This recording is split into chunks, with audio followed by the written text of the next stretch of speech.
Bienvenidos al Alpargatas Podcast, un espacio conducido por Adriana Díaz e Iván Ochoa. Dicen por allí que no hay peor ciego que el que no quiere ver. El refrán de hoy trae a Sofía Barahona, directora y psicóloga clínica del Centro Integral Clubo, con sede en Ecuador. En este episodio hablamos con Sofía acerca de cómo manejar mental y emocionalmente el proceso migratorio con los hijos, entre otros temas, porque no pudimos aguantar la curiosidad de preguntarle más cosas. Durante todo el episodio escucharás qué significa el duelo migratorio y qué herramientas puedes aplicar para sobrellevar este camino, tanto para padres como para hijos. Un proceso que a veces como adultos no somos capaces de percibir y mucho menos de manejar de una manera saludable. ¿Alguna vez has escuchado qué significa emigrar para un niño? Este podcast surge de una colaboración junto a Somos Niños Podcast y en su episodio llamado Un Nuevo Hogar podrás escuchar testimonios de niños migrantes. Gracias por sintonizarnos y si has disfrutado del podcast te invitamos a suscribirte y comentar qué te gustaría escuchar en los próximos episodios. Sofi, bienvenida al Alpargatas Podcast, ¿cómo estás? Bien, gracias. Yo también debo haberlo logrado estar aquí. Logrado, excelente. O sea, esto fue como un coño, vino un podcast. Literal. ¡Qué emoción! Vamos a conocer a nuestra invitada de hoy, Sofía, con las preguntas rápidas para ti. A ver, Sofía, ¿dónde estás ahora mismo viviendo? Vivo en Guayaquil, Ecuador. Perfecto, ¿a qué te dedicas? Soy psicólogo clínico y me dedico a la consulta privada y a la dirección de un centro de atención integral. Cool. ¿Un centro? ¿A qué te refieres con centro de atención integral? Un centro de atención integral es un centro que da abordaje terapéutico desde diferentes áreas, ¿ok? No es multidisciplinario porque los multidisciplinarios como que cada quien trabaja por su lado, nosotros trabajamos todos en conjunto, entonces abordamos todas las áreas del desarrollo en el caso de los niños y hay un departamento completo de psicología infantil, adolescentes, adultos, parejas, adictos, familia. Y en el área de los niños hay terapia de lenguaje ocupacional, psicopedagogía, psicología, terapia sensorial, terapia ABA, o sea, es como... ¿Y tú te ubicas en el de los niños? A ver, yo en mi consulta privada no atiendo niños, ¿ok? Yo atiendo desde adolescentes hasta adultos, pero en la dirección sí me encargo de acompañar al equipo en la supervisión de los casos, recibir a los papitos, hacer asesoría a padres, porque como trabajo con adultos, entonces sí puedo trabajar con ellos. Pero hay un equipo maravilloso de psicólogas infantiles que trabajan directamente con los niños. Wow. Claro, sí. Ella es la directora de este centro integral. Correcto. ¿Cuánto tiempo llevas allí? A ver, Clubo, que es el centro, surgió en el 2018. Es un proyecto, un emprendimiento que tuve con mi esposo y con una socia maravillosa. Y bueno, surgió de la nada, o sea, fue como un día hablé con mi esposo y me dijo, ¿y si montamos un centro? ¿Y si lo hacemos? Yo estaba embarazada, necesitaba encontrar un trabajo que me pudiera producir sin yo estar físicamente, y bueno, surgió Clubo, es mi emprendimiento, no, a mí no me gusta presentarme como, sí, Clubo es mío, de verdad que no, Clubo es de muchas personas que son parte de este proyecto, pero bueno, sí surgió y ahora nada, lo dirijo. ¡Qué genial! O sea, una emprendedora venezolana en Ecuador, psicóloga de profesión, y ahorita nos va a hablar de su refrán. También para conocerte un poco más. Cuéntanos, Sofi, el refrán que traes el día de hoy. A ver, me costó elegirlo full, pero bueno, porque siento que hay algunos refranes que son como negativos, ¿ok? O sea, como lo que dicen no es muy positivo. De hecho, el que elegí siento que está escrito en negativo, pero hay que como entenderlo, ¿no? Y no hay peor ciego que el que no quiere ver. Y eso en temas terapéuticos es importantísimo. Y en temas emocionales también, ¿ok? Es decir, es algo que nos habla mucho de la capacidad que tiene el ser humano para ignorar algunas cosas que son importantes, ¿ok? Y que el primer paso de todo proceso personal es darte cuenta. Entonces, bueno, si no lo ves, difícil que lo podamos trabajar. Y hay algunas personas que no lo ven y otros que es que no quieren verlo porque no saben cómo lidiar con eso. Hablando de temas, exacto, justamente de temas terapéuticos, dijiste algo muy importante, es que las personas tienen que querer darse cuenta. Vamos a quisiera que lo habláramos un poquito más general. ¿Cómo hacemos Ok. las personas, digamos los adultos en este momento? Porque este episodio, y te trajimos para acá, para entender un poco cómo es el proceso migratorio, cómo manejar emocionalmente, terapéuticamente, mentalmente el proceso migratorio con chamos, con hijos, Ujú, Niños. correcto. con niños. Pero me gustaría, ya que tenemos la oportunidad de tenerte acá en general y que justamente tu consulta es adultos, ¿cómo, cómo nosotros nos podemos dar cuenta o abrir los Ok. ojos? Mira, ahí voy a utilizar otro refrán, y es que yo no sé si es muy bien así, pero por ahí va la cosa, y es como que si el río suena es porque piedras trae, ¿sí? Es Ujú. decir, a veces es importante darnos la oportunidad de entender lo que está pasando con nuestro cuerpo, con nuestro pensamiento, con la mente y la salud mental es tan maravillosa que da muchísimas señales de alarma, ¿ok? Pero a veces, bueno, en la rutina, en nuestra gran necesidad por estar bien, en nuestro temor por hacer contacto con procesos que pueden ser complejos y que son dolorosos, la negación se vuelve como lo primero que sale, ¿no? No puedo ahora estar mal, este no es el momento, no, no es tan así, al mal tiempo buena cara, o sea, como tenemos una cultura que nos ha llevado muchísimo a no te pares en los problemas, ¿sí? Sí. Como dale, dale, sigue, no, no te puedes deprimir, no, no puedes llorar, no puedes tener miedo, no puedes, pero el Ujú. miedo, el llanto, la tristeza son también emociones, son emociones necesarias, son emociones con las que debes contactar y además son emociones de alarma, es decir, que te permiten estar equilibrado. Y hay algo interesantísimo con las emociones y es que si tú no le pones el ojo cuando es, ella va a salir, o sea, no te creas que eso no va a salir, eso va a salir en algún momento, pero va a salir disfuncionalmente, ¿sí? Porque como fue ignorado, ¿sí? No fue un proceso que se vive de manera natural, porque la emoción es algo natural. Tú no puedes, Claro. tu cerebro y tu cuerpo funcionan en relación a esa naturalidad. No hay nada malo contigo por sentir miedo, no hay nada malo contigo por sentir tristeza. Y creo que esta poca cultura emocional que tenemos nos ha llevado a desvincularnos de nosotros mismos, de nuestro funcionamiento. Un niño chiquito le dices, no llores. ¿Cómo que, ¿por qué no va a llorar? El que llore y tú corriges la conducta que se deriva del llanto. Pero el llanto es una emoción, el llanto es el reflejo de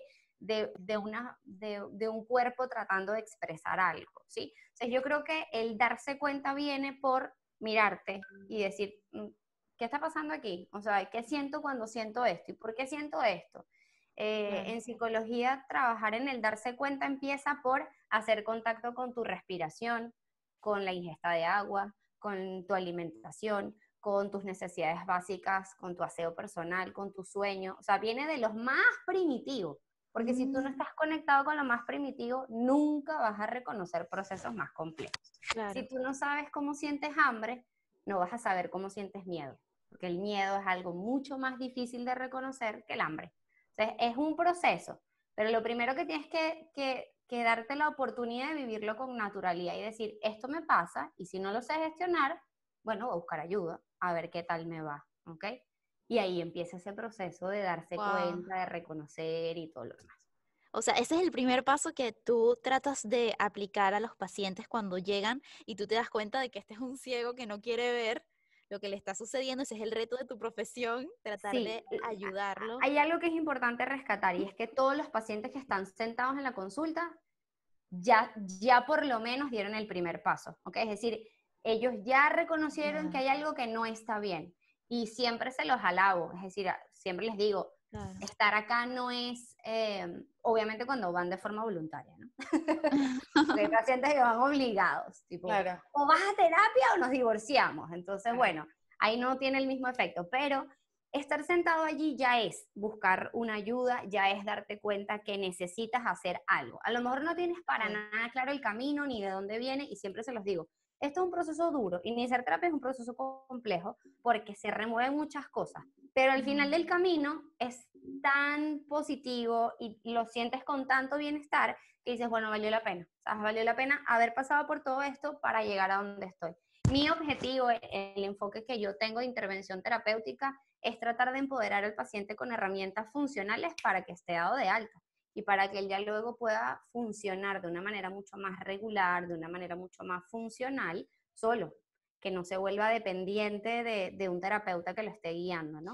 Entonces es un trabajo muy de construcción, muy de construcción, para que él vaya sintiendo seguridad, para que él vaya entendiendo, para que se vaya conciliando consigo mismo, que es importantísimo, y luego ya pueda avanzar. Sofía, ¿y cómo pudieras, tú que conoces ese proceso psicológico por el que pasa la gente, aconsejar a esas personas o qué es lo que ocurre en la cabeza de alguien que previamente a ir a terapia? ¿Cómo es ese proceso en el que ya la persona se dice a sí misma, tengo que recurrir a ayuda?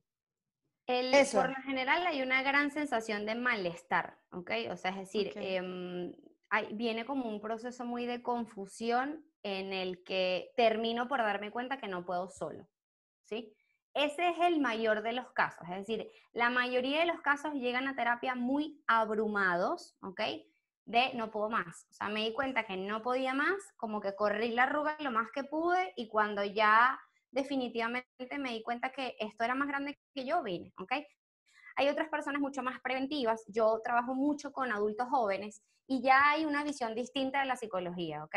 No me pasa lo mismo con adultos, ¿ok? Con personas ya de 30, 40, 50 años, que su visión de la psicología es más hacia la enfermedad, o sea, como si estoy acá es porque estoy enfermo, porque tengo un problema. Y lo manejan con mucho tabú y les cuesta incluso, de hecho esto les pongo un ejemplo como para que lo vean. Una de las mayores formas de conseguir pacientes es refiriendo. O sea, como mira, yo me trato con Sofía, ve con Sofía. En los adultos jóvenes se refieren mucho entre ellos, ¿ok? Entonces yo tengo una gran población que se conocen entre ellos, pero entre los adultos ya 50, 40 años, no tanto, porque lo manejas con mucho más recelo, entonces tú no quieres decir que vas a terapia. Entonces si alguien dice, necesito un psicólogo, tú no le dices, oye, anda con mi psicólogo, ¿y tú por qué vas al psicólogo? Entonces se maneja con un poco más de tabú. Lo que te digo es, esa población llega como muy abrumada, como por dificultades que se están viviendo con mucho malestar, situaciones, crisis como transitorias, etc. Esta población joven llega más de manera preventiva. O sea, esta población joven ya está llegando con un motivo de consulta en plan, me quiero conocer. Hay un gran bombardeo en redes sociales de acéptate, conócete, trabaja en ti, todo este movimiento del coaching y tal. Como te digo, hay cosas muy positivas, cosas muy negativas. Cosas muy positivas, les está levantando la banderita de que deberían trabajar en ellos. Y yo tengo pacientes que hoy se sientan en la consulta, 20, 21, esa más o menos esa población, desde 19 hasta 24 años, y te dicen, vine porque quería empezar un proceso, o sea, porque me parece chévere, me quiero conocer, quiero trabajar, sin ningún motivo muy claro o aparente. Obviamente cuando vas hurgando siempre hay, ¿ok? Pero varía, por lo general es o muy desde el malestar y la crisis, o simplemente como algo muy preventivo de pensar en la salud mental. Yo quisiera saber qué es lo que pasa también por la mente del que migra. O sea, ya esto es otro proceso que no es lo usual, es un tipo de paciente que tiene unas experiencias diferentes. Y Sofía, en tu experiencia, ¿cómo es ese proceso antes en el descubrimiento de que tengo que ir a terapia? Soy una paciente que emigró. ¿Qué consejos nos puedes dar a nuestro público que es emigrante, latinos en el mundo? Mira, hay algo importante sobre la migración, ¿ok? Hay una palabra que es el término duelo migratorio existe porque definitivamente el proceso que tú pasas cuando emigras es el proceso regular de toda pérdida, ¿ok? Creemos que el duelo solamente se utiliza cuando hay un fallecimiento y no. Un proceso de duelo se puede gestar en cualquier situación en la que haya una pérdida. La pandemia fue un duelo. Vivimos muchos duelos, ¿ok? El duelo de la normalidad, el duelo económico, el duelo de la estabilidad, o sea, es decir, pasamos muchos duelos en paralelo. ¿Qué pasa con la migración? Yo creo que yo lo sectorizo así, ¿ok? O sea, es decir, esto no te estoy hablando de que esté determinado de esta manera, pero yo lo veo de esta manera. Una cosa es decidir emigrar voluntariamente, en plan, siempre he querido estudiar una maestría en otro país porque en ese país ofrecen algo diferente y yo voy a ir, me voy a graduar y me voy a regresar a mi país donde puedo hacer lo que lo que yo quiera. Es decir, yo tengo la posibilidad de irme y regresar, porque simplemente irme es un proyecto, ¿ok? Siempre he querido vivir en otro lugar, siempre he querido y otro gran grupo es las personas que se ven obligadas a emigrar porque su país no le permite o no les da las garantías necesarias para ellos poder vivir de manera adecuada, ¿ok? Porque uno fue, en ambos tú tomaste una decisión, pero lo que motiva tu decisión no es lo mismo, ¿sí? Es decir, no es lo mismo decir, yo me voy, estudio una maestría y regreso para mi casa, ejerzo mi carrera, ¿ok? Y qué divino, me tengo que ir ya, o sea, es decir, no puedo vivir aquí, no me rinde el dinero, es una situación de seguridad, es una situación de salud mental, es una situación de muchísimas cosas, ¿no?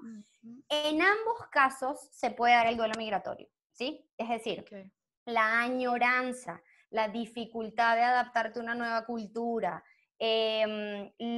salir de tu zona de confort y entrar en esta zona de crecimiento, lo pueden vivir ambas grupos, situaciones, ¿ok? Ambos grupos.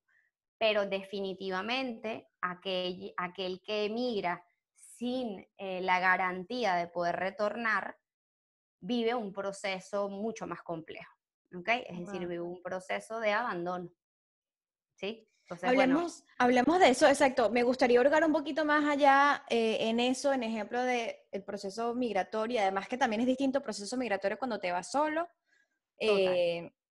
cuando te vas en pareja, cuando te vas con hijos, o cuando te vas en pareja pero quedas embarazada, y cómo dijiste una palabra o una frase importante, herramientas funcionales. ¿Cuál es la diferencia de herramientas funcionales a otro tipo de terapia que ofrecen en respecto a esto? A ver, lo primero que quiero dejar claro es que es normal que una persona que emigra pase un proceso muy complicado en el que se desestructuren muchas cosas y él pueda entrar en crisis o eso pueda derivar en miles de situaciones, ¿ok? Es decir, y lo primero que le digo a todos mis pacientes que pasan por esto y a personas que pasan por esto es normaliza. Es decir, lo que te está pasando es normal. Si tú hubieses venido a terapia antes, yo te hubiese dicho, vas a emigrar, vamos a prepararte para lo que te viene. Y aún preparándote, te va a venir igual, porque no hay manera de que te salves de esa separación, o sea, la separación se va a dar sí o sí, y por más que nos podamos imaginar el mejor escenario posible, una cosa es hipotetizar y otra cosa es vivenciar, ¿ok? Entonces, lo primero es, entiende que como parte del proceso se van a dar ciertas situaciones, ¿ok? Y mientras más rápido te valides emocionalmente, o sea, en plan, esto me está pasando porque me estoy adaptando a una situación a la que no estaba, a la que nunca me había enfrentado, mientras más hagas contacto con lo que te está sucediendo, más rápido lo vas a poder avanzar, ¿ok? Eso sí está como súper claro, ¿ok? Ahí hay un tema de adaptación que es progresivo, ¿sí? Yo puedo ser una persona con la capacidad de adaptarme rapidísimo a las situaciones, ¿ok?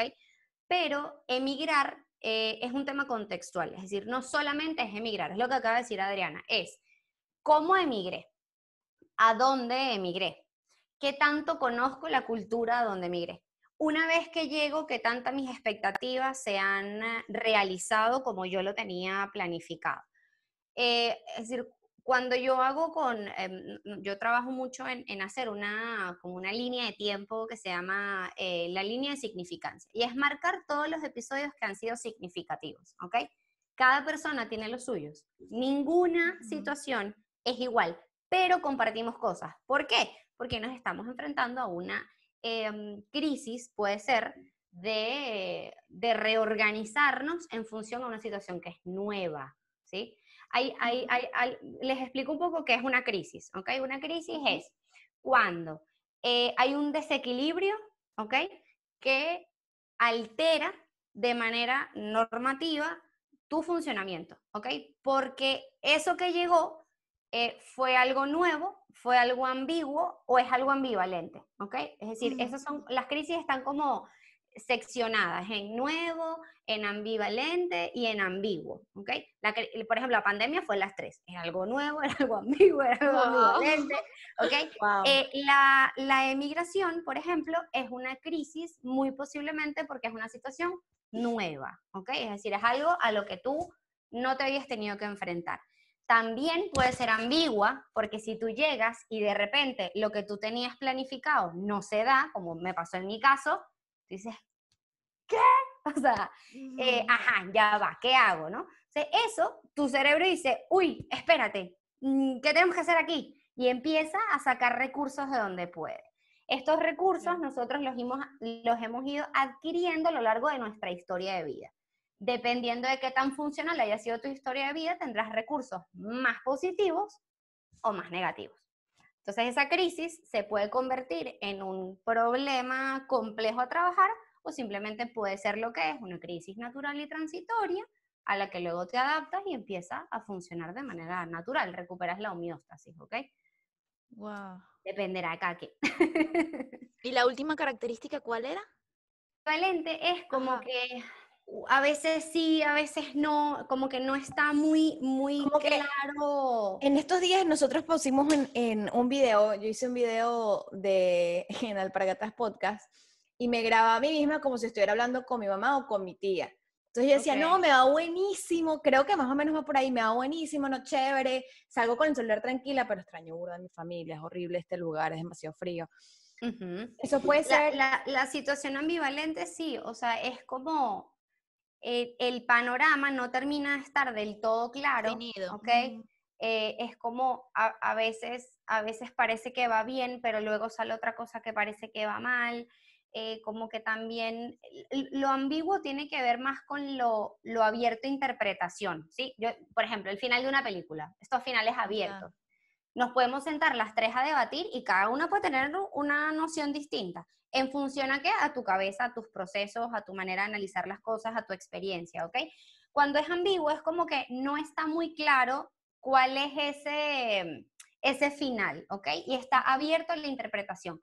Ambivalente y es como un poco impredecible, es porque es sí, no, a veces pareciera que va bien, pero entonces luego viene esto que me dice que va mal. Entonces estamos imagínate una relación tóxica, te quiero, no te quiero, te quiero, no te quiero, quiero estar contigo, pero no me siento bien, quiero estar contigo, pero sí, es esto, es este tira y ya, encoge, tira y encoge, tira y encoge, que bueno, al final termina siendo súper agotador. O sea, Claro. esa es una situación que se tiene que resolver. O sea, una de las primeras cosas que trabajamos cuando hay una ok, crisis así de impredecible es, espérate, vamos a ver cuál es el camino que podemos tomar, porque este limbo no es sano. Es No es decir, sano. estamos todo el tiempo aquí, todo el tiempo aquí. ¿Ok? Em, la migración puede tener de todo. Es que de todo dependiendo de lo que te suceda. Claro. Pero no es lo mismo para el adulto consciente que emigra que para el niño. Porque es que el niño, Wow.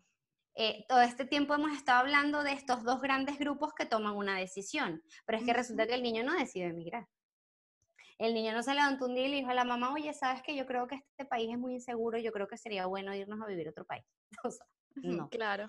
El niño, al final, como pues todo niño, está supeditado a el destino y las decisiones que sus papás consideren necesarias tomar en pro del beneficio de la familia. ¿Ok? Luego yo divido el tema de la migración en los niños también como en dos grupos. Los niños que vienen, o sea, es decir, los niños emigrantes también y los niños de padres emigrantes, Mm, que ya nacieron en el país a donde exacto. sus papás emigraron, pero que sus papás son emigrantes y dependiendo de qué tanto estés manejando tu duelo, le estás haciendo un bien a tu hijo o no, Uy, ¿sí? claro. También en los niños que son emigrantes, pues dependiendo de la edad, hay un nivel de conciencia distinto, ¿ok? Todo aquel niño que haya emigrado después de los 3 4 años puede ser un poco más consciente del proceso, ¿ok? Si tenías mesecitos, primer año de nacido, segundo año de nacido, bueno, obviamente, ¿qué tanto puede haber allí? Pero todos los niños son susceptibles a cambios mínimos, ¿ok? Es decir, un niño se muda de casa y puede haber les pongo un ejemplo muy personal, ¿ok? O sea, como para tratar de utilizar también mis experiencias como referencia. Yo qué sé, mi hijo cuando viene mi familia, ¿sí? Es decir, yo sé que cuando mi familia se vaya, mi hijo va a pasar un proceso de mucha tristeza, ¿sí? Tristeza que en el caso de un niño, de mi hijo, o sea, que tiene 2 años, se expresa con llanto, con irritabilidad, con furia, con desafío, ¿sí? Él no tiene la capacidad de entender lo que le está pasando. Yo Claro. sí. Es decir, yo soy su mamá y yo entiendo que él va a pasar unos días bien fastidioso porque su dinámica ha cambiado. Pasó de estar con su familia, siendo el centro de atención, estando cómodo y atendido, a estar solo en su casa, nuevamente solo con mi papá y con mi mamá. Ahora en la pandemia, él pasó 3 meses con sus papás encerrado en la casa, se acaba la pandemia y mis papás se van a trabajar. Y entonces yo voy a estar de igual manera irritado, fastidioso, la. Eso pasa con los niños, es decir, los niños cuando hay situaciones que alteran su rutina, su dinámica, a lo que ellos están acostumbrados, a la energía un poco que se maneja en casa, en el ambiente, ellos tienen una manera de responder que es natural. Pero el niño en su dificultad para entender sus emociones y manejar sus procesos, lo expresa mucho con irritabilidad, mucho.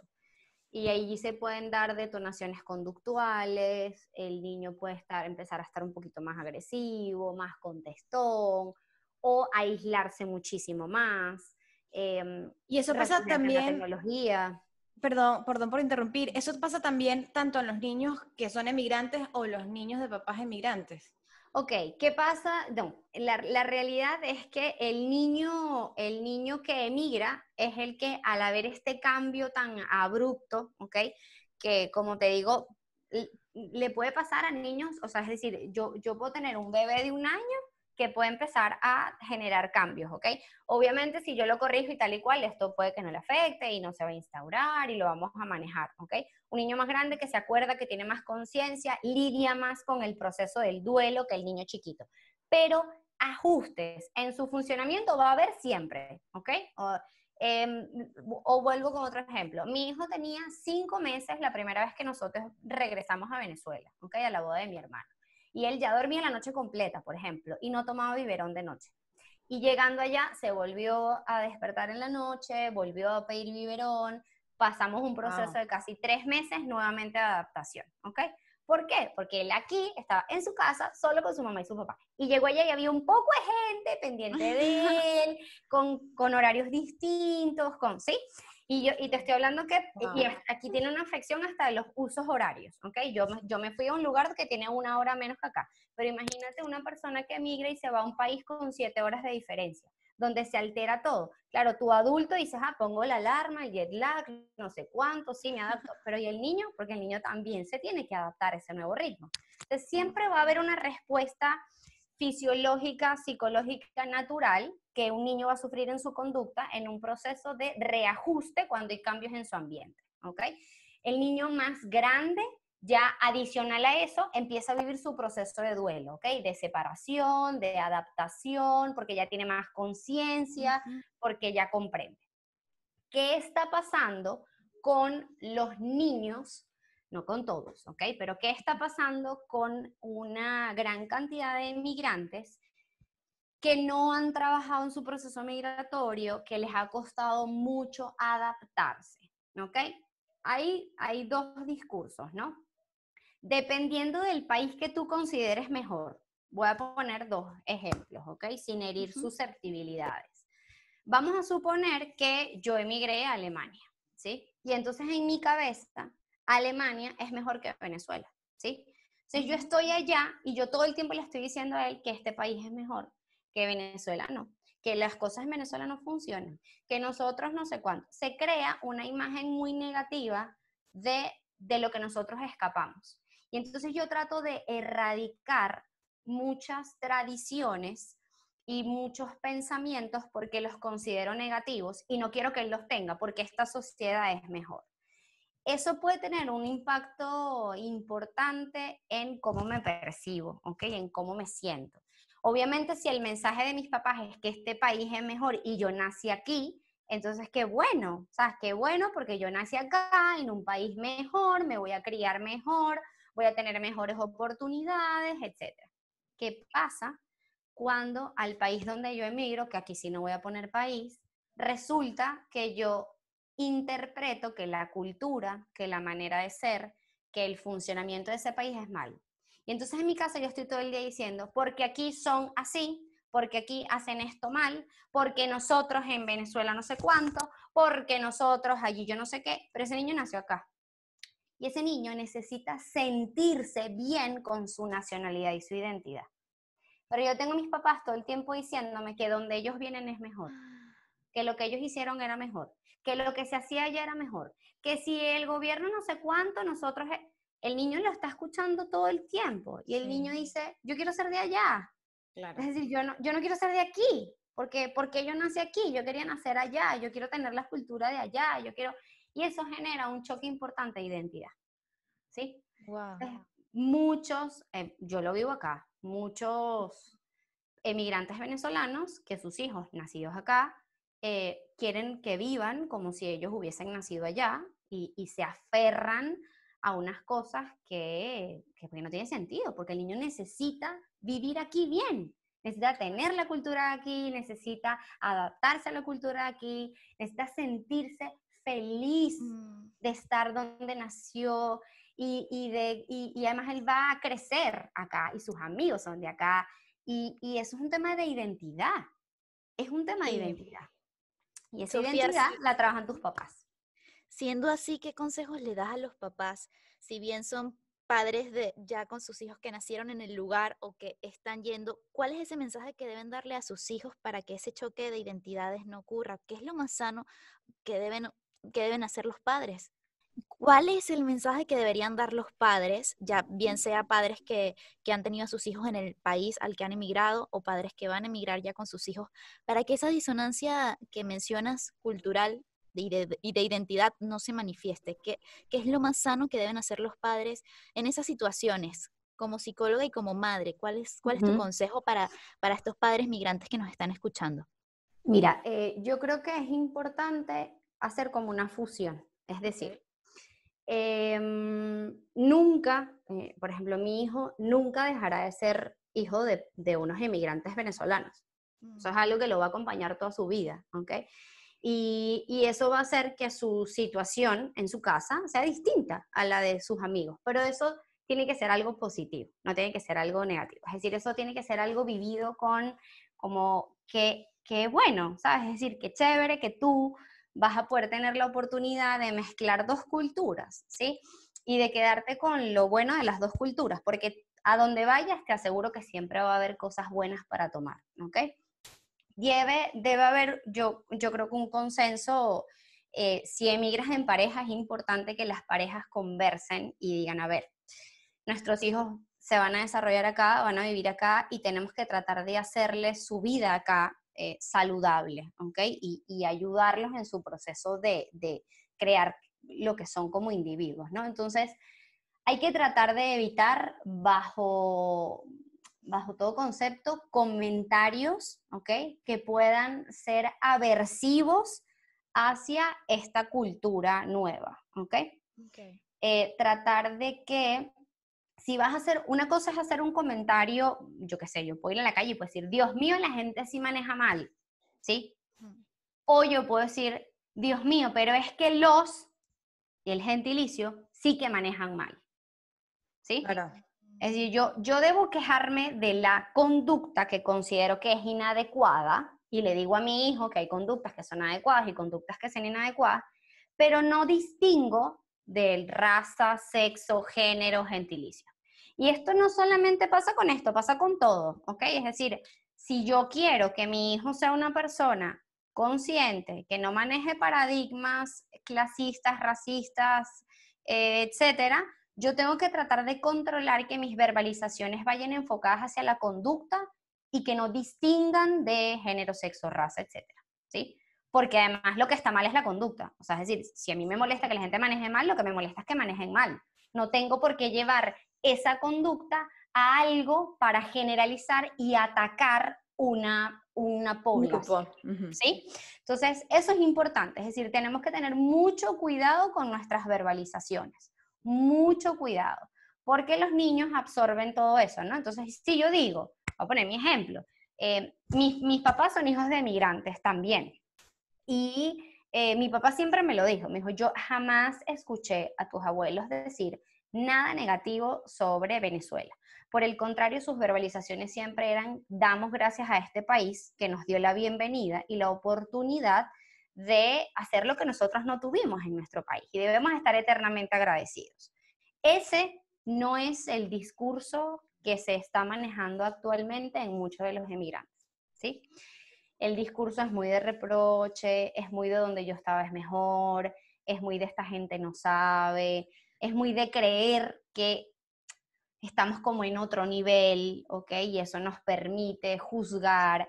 Pero si tú tienes un hijo en este país, oye, imagínate cómo se puede sentir cuando tú tienes este tipo de verbalizaciones. Entonces tienes un niño que, por ejemplo, te hablo de mi país, que yo qué sé, es ecuatoriano, pero él quiere ser venezolano. Entonces él nació aquí, tú le dices, ¿dónde eres tú, venezolano? No, tú no eres venezolano, tú eres ecuatoriano. Orgullosamente ecuatoriano, como le digo yo a mi hijo. Y como le digo a todas las personas que me preguntan.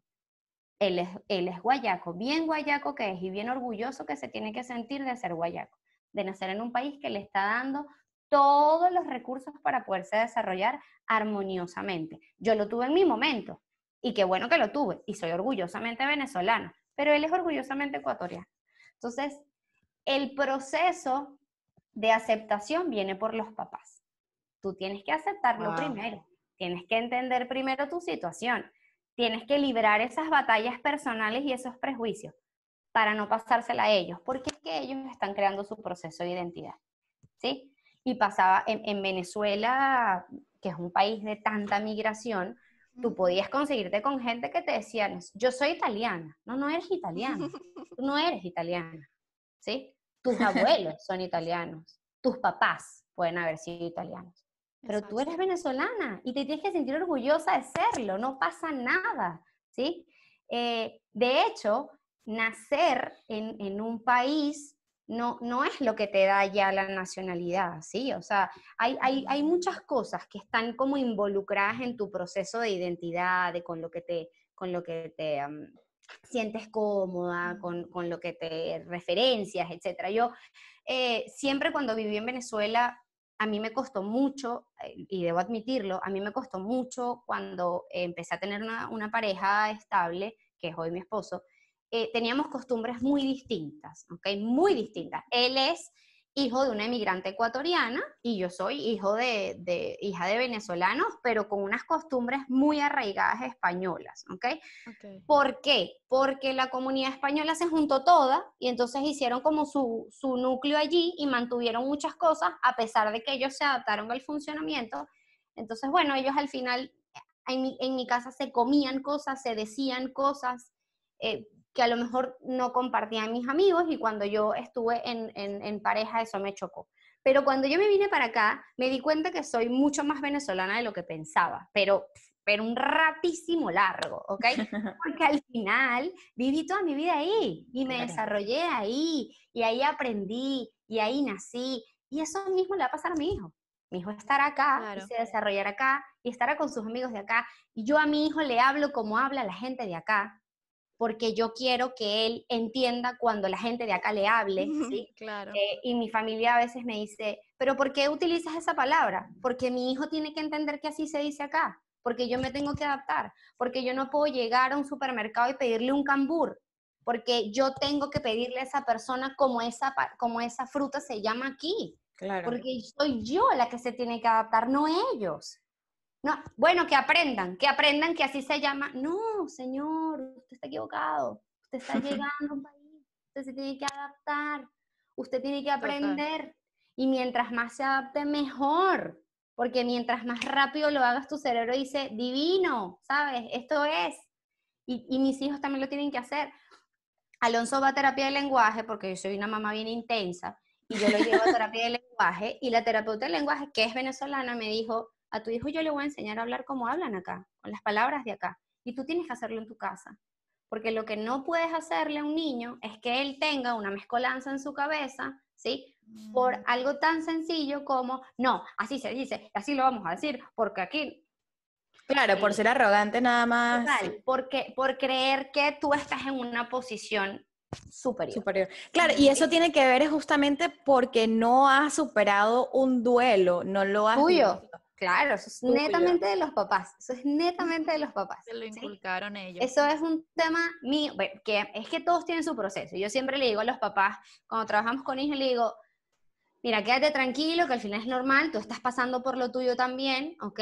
Pero mientras trabajemos en lo tuyo, eso va a tener un reflejo en ellos. Y muchas de las cosas, muchas, pero infinidad de cosas que tienen que ver con niños se trabajan solo con los papás, no con los niños. Porque si los papás hacen los ajustes, Claro.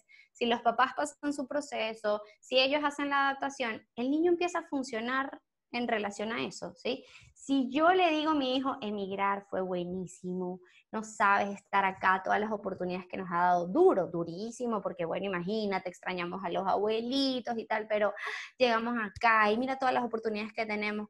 Oye, mi hijo siempre va a contar eso como una experiencia positiva, ¿sí? Y se va a sentir bien de estar acá. Ahora sí yo empiezo, y llegamos acá, que mira este país cómo funciona, que mira que esta gente no sabe lo que hace, porque en Venezuela, no, mi amor, en Venezuela. Entonces, claro, Wow. cuando yo escucho a los papás hablar así, yo le digo, creo que es importante trabajar Ustedes esto, también. Vengan porque a yo terapia. creo que el problema Creer el es que conflicto ustedes de ellos. no han lidiado tal cual. Entonces, sí, los niños, y por eso tenía el segundo refrán, que es de tal palo tal astilla, porque es que el hijo es el reflejo de los padres, ¿sí? Es decir, cuando nosotros vemos a los niños en terapia y luego conocemos a los papás, decimos, ya entiendo, ¿sabes? Ya entiendo, Claro. porque es que con estos papás, complicado, ¿no? Nosotros como padres tenemos una responsabilidad demasiado grande en el funcionamiento emocional de nuestros niños. Es un compromiso emocional, no es un compromiso solamente educativo, no es un compromiso solamente económico, es un compromiso emocional, ¿sí? Es decir, yo debo entender que el funcionamiento armónico de las emociones de mi hijo va a depender en gran medida de qué tanto le permito yo o no gestionarlo. Un niño grita y yo le digo, no grites. Mira, difícil, ¿sabes? Es importante entender que el control viene primero por mí y luego por él. Les pongo un ejemplo súper simpático. Esta semana me tocó dar una charla a adolescentes. Y bueno, yo hablando de la adolescencia y no sé qué, y de los padres asertivos, y bueno, y que cuando él grita, uno no puede gritar, porque no se trata de una pelea de poder. Y yo me lancé toda la cháchara 1 hora y media. Y cuando veo el primer comentario de la ronda de preguntas, una mamá pone, pero si ella también grita. Dice, pero ¿quién es el adulto? Exacto. Sí, sí, ella grita, ¿sabes? Y el niño llora y pega y patalea y escupe y te insulta y se porta mal y te desafía. Pero tú eres el adulto. Eso Claro. nunca se te puede olvidar. Nunca, jamás.